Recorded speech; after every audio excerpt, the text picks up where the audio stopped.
Hi mga kamami, my name is Rosel Duaves Flores from Valencia City, Bukidnon, and I'm going to share to you why I got diagnosed with venous sinus thrombosis or stroke in young.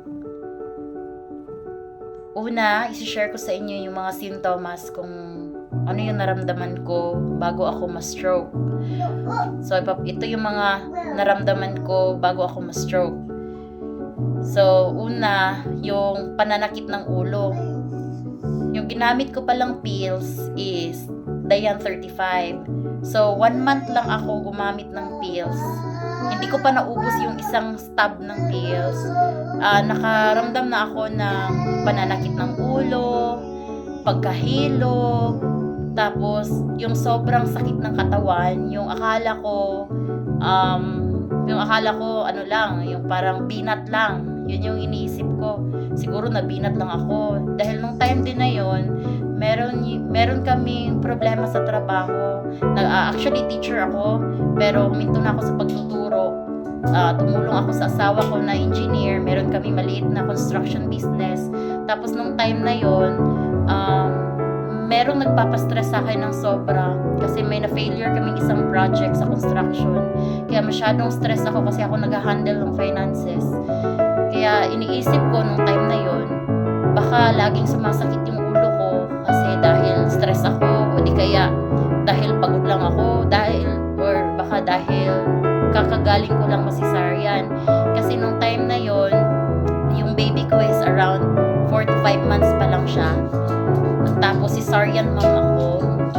Tapos after kong ma-CS, work na ako agad. Parang 1 month lang bago ako ma-CS, nag-paperworks na ako. So iniisip ko baka nabinat lang ako. So yun na nga.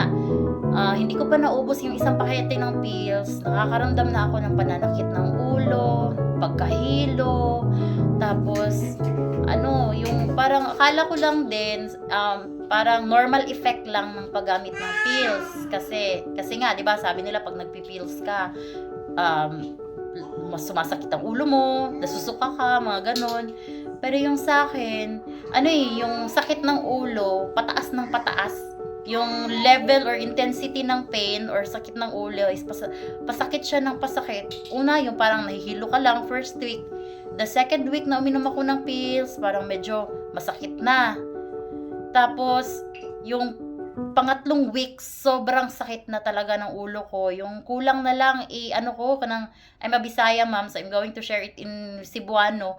Ipa-translate nyo na lang sa mga marunong magbisaya. Sa grabe kasakit, kana bitang lami na kay ibundak, ihapak sa dingding imong ulo sa sobra kasakit. So, inato siya. So, dinala ko ng husband ko sa emergency hospital. Tapos, nung nasa emergency hospital na ako, nung time na yon hindi ko alam na may pumutok na pala na ugat sa utak ko nung gabing yun. Kaya, inuwi lang ako ng asawa ko. Pero prior to that week na yung sobrang sakit na yung nararamdaman ko, sakit ng ulo, prior to that week, nakakaramdam ako ng sobrang pagod. Yung parang ayaw ko nang bumangon. Umiiyak ako sa sobrang sakit ng katawan at sakit ng ulo. Sabi ko, ganito ba? First time ko kasing magbuntis at manganak. So, hindi ko alam kung ganito ba, mabinat? Or ganito ba ang tinatawag nilang bughat? Kaya, sabi ko, baka kailangan ko lang ng pahinga. Kasi kahit inuman ko ng gamot, hindi nawawala yung sakit. Kahit uminom pa ako ng kahit yung mga gamot sa sakit ng ulo na high dosage, hindi ako tinatablahan nun. Kaya nung pagkatapos ko ma-emergency, pinauwi ako ng doktor kasi akala nila binat lang, kailangan ko lang ng pahinga or ganun-ganun.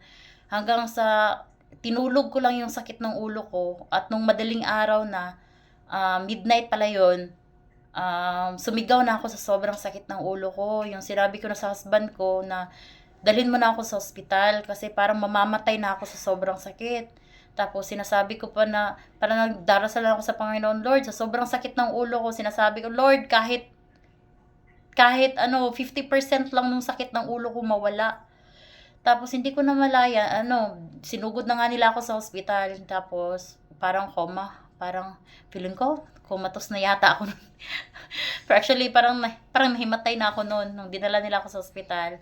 Tapos dinala nila ako sa Lavinia Hospital sa Valencia City at pagdating ko dun sa hospital, sumuka na ako. Hindi talagang nakapikit na ako, pero naririnig ko pa naman yung paligid ko. Sabi ng mga nagdala sa akin sa hospital, parang ano na daw, unconscious ako, pero parang nakakarinig pa rin ako. Kaya, nung matapos ako, nag-CT scan, ano ba tawag yan?